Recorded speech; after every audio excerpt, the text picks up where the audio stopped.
Hello and welcome to Guide.com. I'm Tavleen and you're tuned in to me on Turbo. Now first up is the Toyota Camry.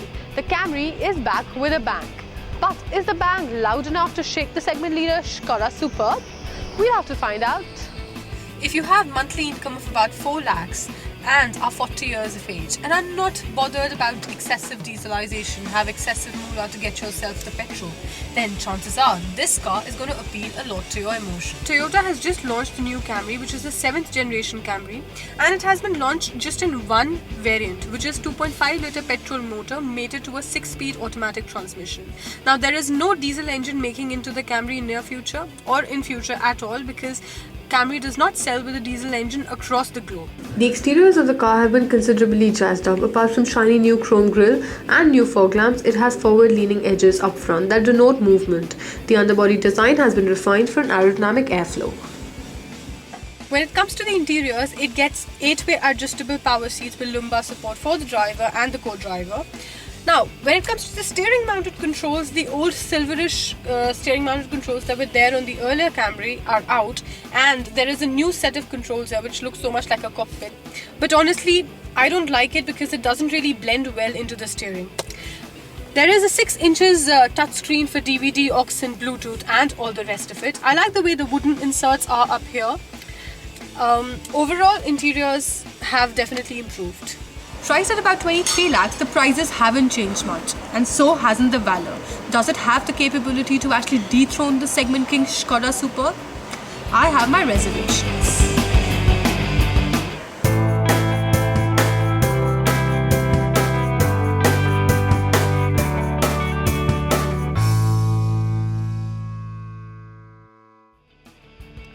This fancy bike that I was just riding and I'm standing with has amp, speakers, USB, which is all controlled by a fancy mic. Now, amidst this mad fanfare, you wouldn't expect me to say that necessity is the mother of invention, but it really is. This 22-year-old man, when he was riding down a busy highway, was about to meet with an accident. And he thought how amazing it would have been if I had a horn on my bike. I asked him, why couldn't you do with a trin-trin bell? Well, he said, who hears that on a busy highway? True, that is, and that is why he thought of putting a horn on his bike. Whoa.